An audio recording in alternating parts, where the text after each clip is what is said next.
Alright, before we get started, I do need to acknowledge the missing 2 weeks along the way, but at least I managed to keep track of how well I've been doing, where my predictions were, and how well I did on those. So this is going to be a recap of 3 weeks worth of predictions before we actually get into actual predictions. Starting with the week 7 results, I did officially go 10-5, which is one of my best records. That's a guaranteed 20 points. And now for the week 8, these were my predictions for those games, and that resulted in a 9-3-1 record, as I did lose to the coin this time. But hey, on the plus side, we actually got some normalcy, and the Falcons were still the Falcons. Go figure. And this is what I have for week 9, and yeah, I did go for the double. Who knew that the Cardinals actually turned the Cowboys into absolute madness? And as a result, 21 both times because the Colts had that random game against the Steelers, and it's a near identical week, just with one extra game. 9-3-2. And in total, through 3 weeks, that puts that combined total at 28-11-3, putting me at 153 total points overall with a 73-55-7 record. Hooray! I have now gone through more games than maybe Major League Baseball at this point. Definitely way more point totals. But we still got another half a season to go. This is only the halfway mark as trade deadline has come and gone. And now let's get back on track and predict week 10. And we also have some teams on bye, so there have been some updates on me needing to provide those. As there was a big bunch with the Cardinals, Lions, Jaguars, Raiders, Rams, and Seahawks for week 8. So they didn't play and they already had their byes, which is why the Cardinals already played week 9. Then there was the Browns, Jets, Eagles, and Bucks who are coming off bye for this time around. And this batch is the Bengals, Cowboys, Chiefs, and Titans. And now that we got up to speed on the buys, we only get 14 matchups this week, so let's get into it. Kicking things off with the Thursday night game, we have the Raiders and the Broncos in an AFC West match. And the Raiders are once again being the Raiders as they can't seem to get anything worthwhile done. Whereas the Broncos have been able to actually win games. Better yet, this is at home, which means the Raiders are going to keep struggling yet again as the Broncos of all teams are 8-2. And believe it or not, this week is a battle between them and the Chargers on their respective matches for who's going to have the lead in the division. Right now, the Chargers have tiebreaker for division record, but and also for playing against each other. But the Broncos win this to go to 8-2 over the Raiders. Whoop-de-doo.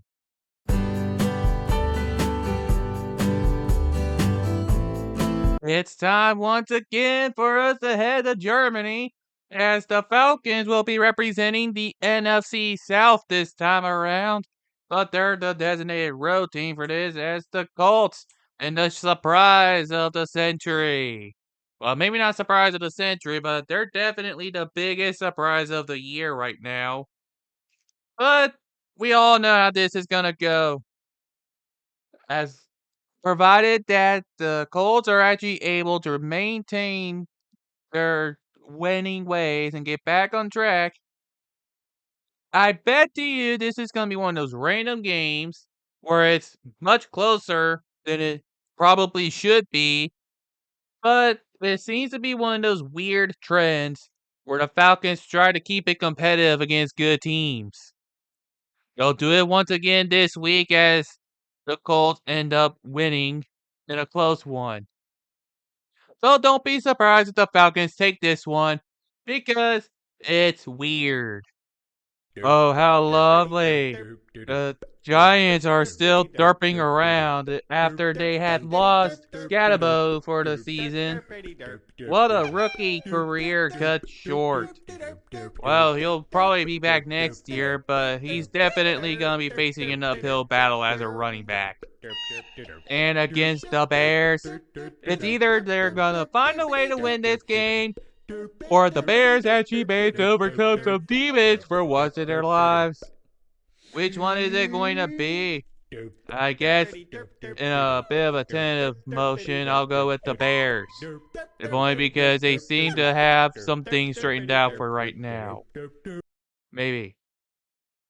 But Jax, Titans, I'll tell you this right now. You want to know how to not go through such a set of circumstances?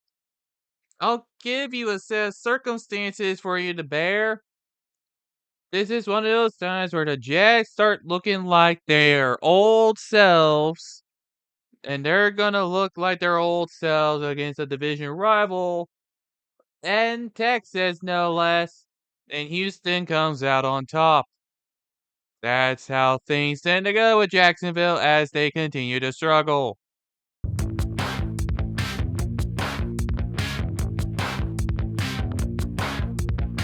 Welcome back, everybody, to After a Lengthy Absence. We are back with some more NFC South football.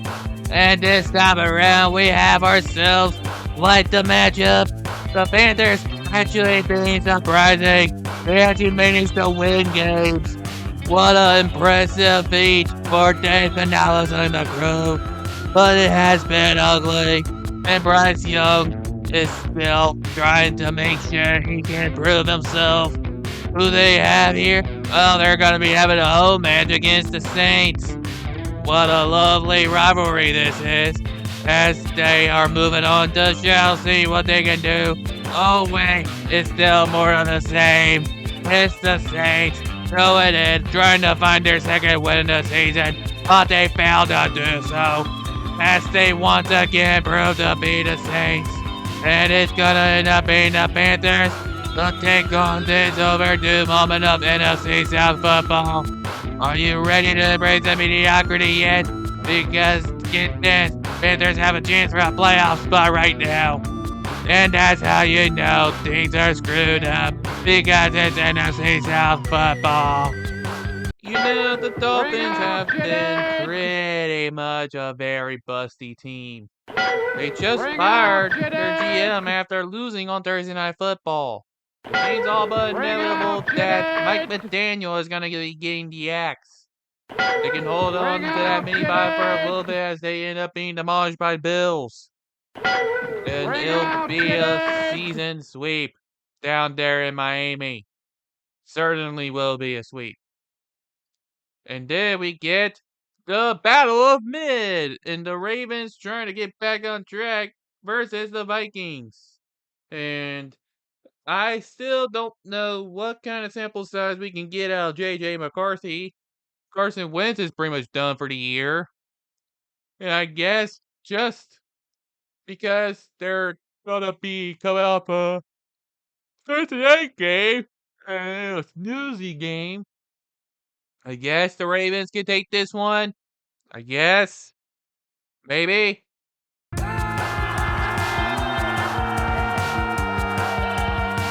Well, here's again, boys and girls, because there's a little bit of thinking action as Little Jets is once again being Little Jets. Managing to beat the Broncos going into a bye week. Maybe it's gonna be better for us. Oh no, wait. We're still struggling and we can't do anything right because we are the Jets. And we've been lucky to even maintain a reasonably high draft pick. No, wait. Didn't we just trade away somebody to get another first round pick? Oops, there goes our tanking job. And I wonder how this is gonna go. Oh my golly, we're playing the Browns. I can't wait to see how we mess this up this time. Come tune in to Little Jets at MetLife, where we get our asses handed to us by the Browns.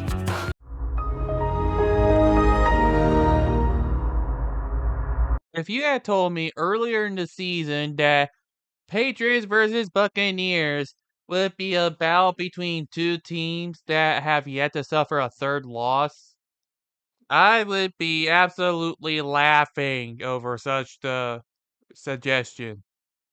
But here we are. The Patriots and the Buccaneers and Tampa going at it to determine who's going to be the better team between the two. And that just shows how much of a decent job Mike Vrabel's been doing as a coach. But for the Bucks, I don't remember if Mike Evans is coming back or not. I don't know if his season is actually done. It's hard to tell with him right now. It's like he tries to do stuff but can't seem to stay healthy. They're lucky to still have some healthy players coming back from injuries. Well, I should have said that better, but how much longer do they keep going with this injury cycle to their weapons? How long before Baker Mayfield can and actually hold this thing together, or until Todd Bowles actually starts to show up? Will Mike Vrabel go back to some of the ways that got him kicked out of Tennessee? It remains to be seen, but this is the true test for both teams. And I think this one is going to be where I give it a tie. Because I can't trust the Patriots to stay consistent enough to truly be back as of yet. And the Buccaneers, I still can't trust them to actually manage to hold on to the division right now. Especially since the Panthers are now hot on their heels. Yes, the Panthers. So we're going to have to default to the coin here. Even though it's been a hot minute, the same deal goes. Tails is home. And we have ourselves a 4v3. They're saying it's going to go to the Bucks at home. Honestly, I can see this game going either way. It's just going to be a matter of who breaks first. I guess the coin thinks the Patriots are going to be the ones that croak. But that's why you play the games. And here we have the NFC West. The NFC West that featured everybody win a game in week 9. Not a joke. Literally everybody won. And now we get a set of teams going against each other. In fact, all four play against each other for division placement. Except for the Cardinals, who are still the Cardinals. They literally just announced that Jacoby Brissett is the starter for this game. Yet, I still see the Seahawks pulling this one off. Because, well, it's the Cardinals. But before we get to the other one, we have to take a detour for Lions Commanders in a rematch of the divisional round. This time, it's in Washington. No, wait, it's in Landover, Maryland. Don't worry, that stadium is going to most likely be approved, and there probably will be some shovels going in there at Washington, D.C. But things are not looking great for the Commanders right now. And it's possible Jaden Daniels might be out long term this time. So, unfortunately for them, I think this means their season is going to come to an end early, as the Lions take this one on the road for some goodness. And then we get the Rams and 49ers. And Puka once again got hurt, but he seems to be fine at this point. Maybe. Probably taking some precautionary measures. Which isn't the worst thing you can do. Yet, with this being in Santa Clara, I find this one to be a home win for the 49ers for some reason. Something about the 49ers and good luck for whatever reason against the Rams. I don't know. That seems to be where my gut is telling me. But we do get Sunday Night Football next in the form of Steelers, Chargers. We're getting another primetime game with Aaron Rodgers. Jesus. It doesn't help that Justin Herbert's have an injured O-line and some injured weapons to boot. Where is this going to lead? Am I going to risk the double again? No. I just think that the standard is probably going to retain the standard. How exactly is the standard going to retain the standard? For some reason, Justin Herbert ends up balling out in this game, and that's what gives the Chargers the win over the Steelers. It's happened before. Philip Rivers did it before.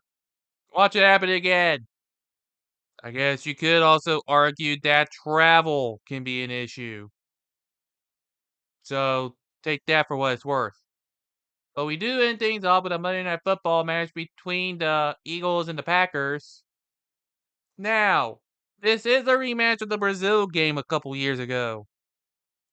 And this is also a rematch that the Eagles have had to deal with before.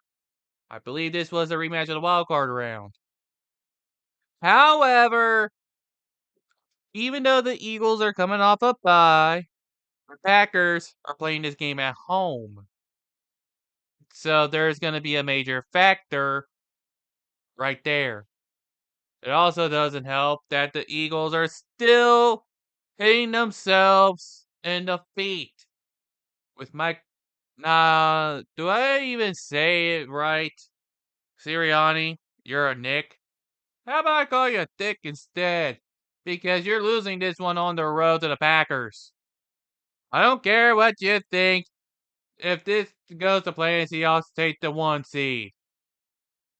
Or the Bucks can take it right back because nothing makes sense. Your move, Sirianni. You're the one who's gonna end up paying for it in the long run. But that is where my predictions lie for week 10 of the NFL season. Be thankful I was actually able to do a video this time instead of just canceling the season outright. It would be stupid of me that finally settle on a format like this only to just give up on it in the last possible moment. And by the way, you're gonna be thankful for that because hockey. And better be thankful because there's gonna be more cats running around. They'll probably last longer or in the house than they probably will against as well. Certain people are there at the congressional building. Seriously though, why are you letting the shutdown occur for this long? Thank you all so much for tuning in, and hopefully I don't get shut down by the time things open back up. And until next time, travel safely.